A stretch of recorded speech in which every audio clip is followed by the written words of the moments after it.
नमस्कार। पिछली क्लास में जीपी में यानी कि गुणोत्तर श्रेणी में हमने एक nवें पद का फॉर्मूला पढ़ा था। इसका nth टर्म का क्या फॉर्मूला होता है, इसके सम के फॉर्मूले पढ़े थे हमने। n पदों तक योगफल के सूत्र, सम ऑफ n टर्म के दो फॉर्मूले, और एक सम ऑफ इनफाइनाइट टर्म, अनंत पदों तक का योगफल। आज हम पढ़ेंगे गुणोत्तर माध्य के बारे में, यानी कि ज्योमेट्रिक मीन। तो अगर कोई ए और बी कोई दो टर्म है, इसके बीच में एक ज्योमेट्रिक मीन निकालना है, एक गुणोत्तर माध्य निकालना है, जिसको हम कैपिटल जी से प्रकट करते हैं। इसको हम किससे प्रकट करते हैं? कैपिटल जी से। तो ये तीनों पद किसमें होंगे? जीपी में। जीपी मतलब गुणोत्तर श्रेणी में।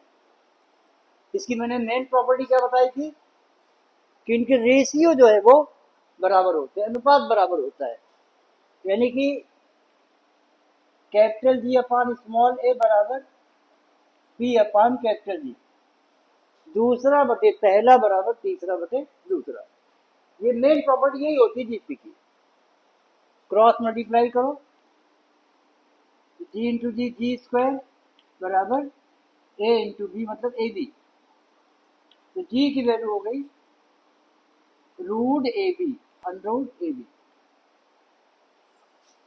तो ए और बी कोई दो टर्म दिए रहेंगे आपको, इसके बीच का एक ज्योमेट्रिक मीन यानी कि एक गुणोत्तर माध्य निकालना रहेगा। हम सीधे सीधे यहाँ पे वैल्यू पुट कर देंगे ए और बी की, उसका स्क्वायर रूट निकालेंगे, वही आपका उत्तर होगा। इसी तरीके से ए और बी के बीच में अगर बहुत सारे यानी कि n ज्योमेट्रिक मीन निकालना है, जिनको हम G1, G2, G3, G4, G5 dot dot dot Gn से प्रकट करते हैं।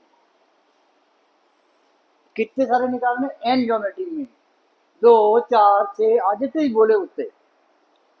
ए और बी दो पद दिए रहेंगे और वो दिया रहेगा 4 निकालो, 2 निकालो, या 10वां निकालो, या 5वां निकालो, इस टाइप से। इसके हम डायरेक्ट फॉर्मूले लिखे ले रहे हैं, उनको आप लर्न कर लो, याद कर लो। तो सबसे पहला ज्योमेट्रिक मीन G1 ए इंटू बी अपान ए होल की पावर 1/n+1। पहला ज्योमेट्रिक मीन G1 ए मतलब दिया रहेगा आपको, बी दिया रहेगा बी अपान ए होल की पावर 1/n+1। एन तो दिया रहेगा आपको 10 निकालने, 5 निकालने, तो वही एन की वैल्यू यहाँ पुट कर दो। दूसरा मीन G2 हो जाएगा आपका ए इंटू बी अपान ए होल की पावर 2/n+1। ऐसे ही G3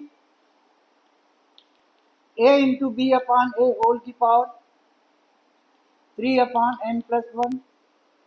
ऐसे हम G4 निकालेंगे, ए इंटू बी अपान ए होल की power 4/n+1 and so on. जितने चाहे उतने हम निकाल सकते हैं। तो बच्चों हमने दो फॉर्मूले देखे, ए और बी के बीच में अगर एक ज्योमेट्रिक मीन निकालना है, एक गुणोत्तर माध्य निकालना है, तो उसका ये फॉर्मूला होगा।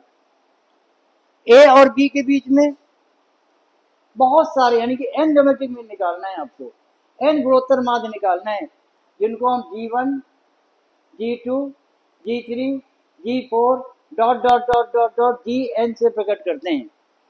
तो G1 का ये फॉर्मूला हो गया ए इंटू बी अपान ए होल की पावर 1/n+1। G2 का हो गया ए इंटू बी अपान ए होल की पावर 2/n+1। ऐसे G3 का हो जाएगा ए इंटू बी अपान ए होल की पावर 3/n+1।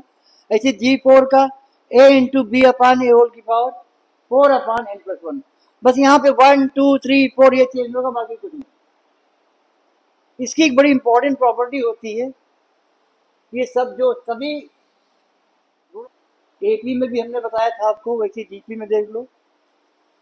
कोई भी तीन पद ए बी सी ये अगर जीपी में है तो इसमें कुछ भी जोड़ना घटाना अलाउ नहीं है।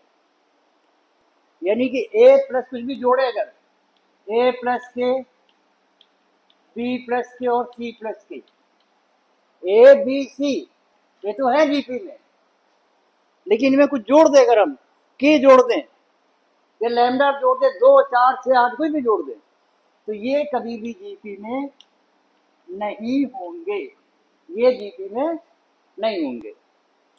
जब जोड़ना अलाउ नहीं है तो ए माइनस के, बी माइनस के, सी माइनस के, भाई ये भी जीपी में नहीं होंगे, घटाना भी अलाउ नहीं होगा। लेकिन गुणा करना, अभी सवाल जब कराएंगे तो आपको समझ में आ जाएगा, अभी खाली फॉर्मूले देख लो। लेकिन ए गुणे के, बी गुणे के, सी गुणे के, ये आपके जीपी में होंगे। मल्टीप्लाई करना अलाउ है, क्योंकि इसके बटे ये करोगे, इसके बटे ये करोगे, के तो कट ही जाएगा। ए बटे के, बी बटे के और सी बटे के, ये भी आपका जीपी में होगा। डिवाइड करना भी अलाउ है। तो ऐसे दैट क्वेश्चन पीएटी में आता, सीधे सीधे आ जाते हैं कि अगर कोई ए बी सी या एक्स वाई जेड जीपी में है तो X plus two, Y plus two, Z plus two GP में होगा कि नहीं होगा? तो नहीं होगा। लेकिन अगर ये बोले 2x, 2y, 2z दो का गुणा कर दिया तो वो आपके जीपी में होंगे। तो मल्टीप्लाई अलाउ है, जीपी में होगा। डिवाइड अलाउ है, लेकिन प्लस और माइनस अलाउ नहीं है। एक छोटी सी बात जीपी में और लास्ट में नोट कर लो कि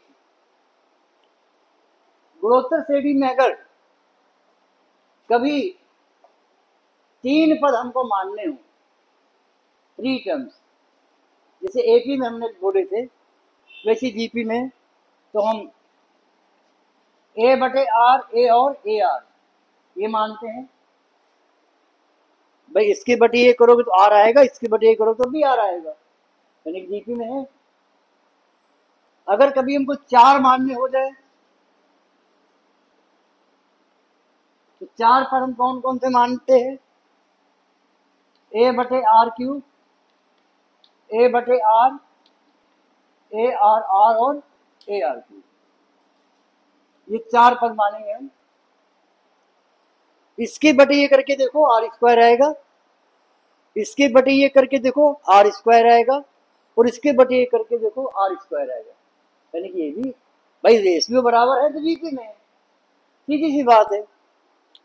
और अगर 5 पद मानने हो, रटा ही लेना, तो लिखने को आता है सीधे सीधे, सीधा सीधा आता है, सीधे से, मतलब डायरेक्ट यही चीज पूछते हैं वो लोग।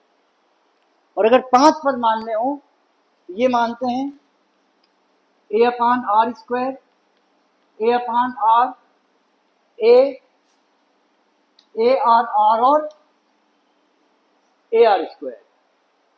मैं फिर से रिपीट कर रहा हूं, अगर 5 पद मानने हो तो A upon R square, comma A upon R, A R और ए आर स्क्वायर। अब इसको भी डिवाइड करके देख लो, इससे इसको करो आर आएगा, इससे इसको करो आर आएगा, इससे इसको करो आर आएगा, इससे इसको करो आर आएगा। तो ये हम 5 पद जीपी में मान सकते हैं। तो पिछली क्लास और ये क्लास मिला के जो आपके पीएटी में कोर्स है जीपी में, वो पूरे फॉर्मूले कंप्लीट हो गए। अब अपन इसके क्वेश्चन देखेंगे, कितनी प्रकार के क्वेश्चन इससे बनते हैं।